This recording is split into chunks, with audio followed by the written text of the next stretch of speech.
நேயர் விருப்பம் எல்லாருமே என்ன கேட்க ஆசைப்படுறாங்க அப்படின்னா, நீங்க 6 டிஃப்ரெண்ட் லுக்ஸ்ல வரீங்க இல்லையா கமல் சார்? அதையும் தாண்டி டிஃப்ரெண்ட் டயலெக்ட்ஸ்ல பேசியிருக்கீங்க. 22 ஸ்டேட்ஸ்ல போய் ஷூட் பண்ணியிருக்காங்க இந்தியன் 2 and 3. அண்ட் அது மட்டும் இல்லாம ஒவ்வொரு ஸ்டேட்னுடைய சிறப்பு அம்சங்களையும் நீங்க எடுத்துட்டு வரீங்க த்ரூ யோர் டயலெக்ட்ஸ். அதை பத்தி சொல்லுங்க. அப்படியே மெதுவா கதையை சொல்ல வச்சிருவீங்க பொருளுக்கு.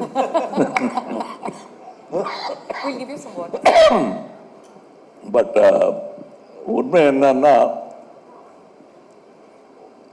முதல்ல இந்த படத்தை பார்க்க போகிறவர்கள், பார்க்க போகிறவங்க சாதாரண ரசிகர்கள், நானும் அதான் வச்சுக்கங்களேன். என்ன செய்ய போகிறாங்க? இப்போ எனக்கு பதிலாக இன்னொரு நடிகரை வச்சே ஒரு இந்தியன் 2 பண்ணுறாருன்னு வச்சுக்கோங்க, அவரோட தம்பி வந்துட்டாருங்க அப்படின்னு பண்ணுறாருன்னு வச்சுக்க. நான் என்ன வழக்கமாக சொல்லுவேன்னா, அது வயிற்றுச்சல் கூட கிடையாது. அதான் பார்த்துட்டேன் என்ன இருக்கு அப்படின்னு.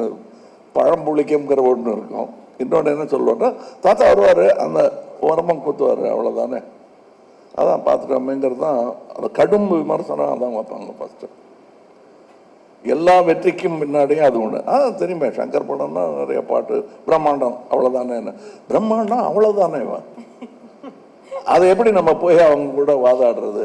அதுக்கெல்லாம் ஒரே பதில், நாம் திரைக்கதை அமைக்கும் விதம்தான். இந்த கேள்வியெல்லாம் அவங்களே பதில் சொல்லி அவங்களே ஒத்துக்கிட்டு சாரி சொல்லாமல் எங்களை பாராட்டி விட்டு வெளியே போகணும்.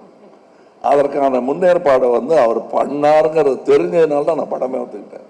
ஏன்னா இதே கேள்வியோட தானே நான் அவர்கிட்ட போயிருப்பேன்.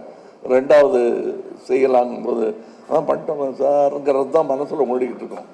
இருந்தாலும் கௌரவம் மரியாதை காரணமாக சொல்லுங்க சார், என்ன அதே தான் இருக்கும் அப்படின்னு நினச்சிட்டு இருக்கும்போது சில வியப்புகளை ஒரு கதாசிரியனாக, ஒரு நடிகனாக என்னக்குள் அவரால் ஏற்படுத்த முடிந்தது.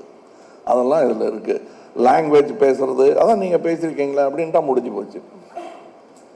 நீங்கள் ஏக்துஜிக்கில் பேசியிருக்கீங்க, மரச்சரித்திரால வட்டார வழக்கு பேசுவீங்க, பிரம்மாண்டில் பேசியிருக்கீங்க, அதெல்லாம் பார்த்துட்டோமே அப்படின்ட்டா எல்லாம் பார்த்துட்ட மாதிரி ஒரு ஃபீலிங் இருக்கும். The way he has brought about it, இந்த படத்துக்கும் அதற்கும் என்ன, இது சும்மா பல்வேறு ட்ரெஸ்ஸில் நிற்கிற ஒரு அலங்கார பொருளாக இல்லாமல் ஒரு காரணத்தோட அதில் வச்சிருக்காரு.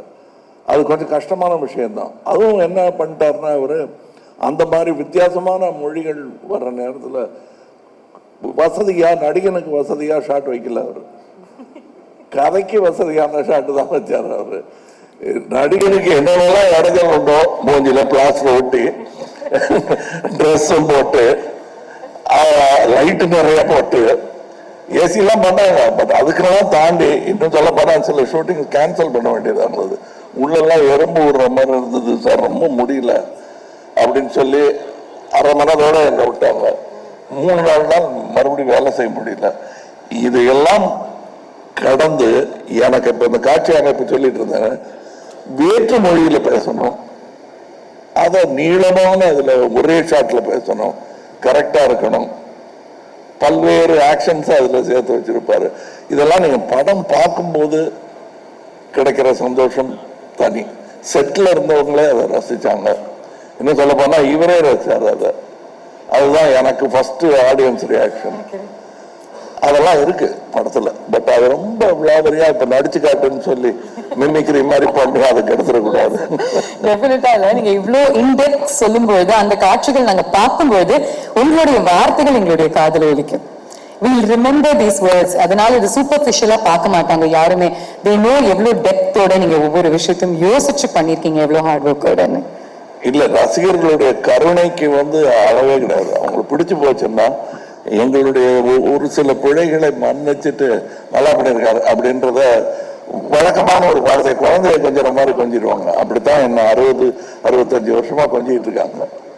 அதுக்கு நன்றி கடன் பண்றேன். ஏன்னா நான் பண்ண எல்லாமே பர்ஃபெக்டா பண்ணிட்டேன். நான் உலக சினிமாக்களை நான் பார்த்துக்கிட்டு இருக்கேன். என்னை விட சிறப்பாக நான் செய்த காட்சிகளை வேறு உருவத்தில் அவர்கள் செய்யும் போது அட்டே இப்படி பண்ணிருக்கலாமே யோசிக்க வைக்கக்கூடிய இளைஞர்கள் நிறைய பேர் இன்னைக்கு வந்துட்டாங்க. அதுக்கு நடுவில் என்னை அன்பின் காரணமாக மட்டுமே தோளில் தூக்கி வைத்திருக்கிறார்கள் என்ற சந்தேகம் எனக்கு ரொம்ப நாள் உண்டு.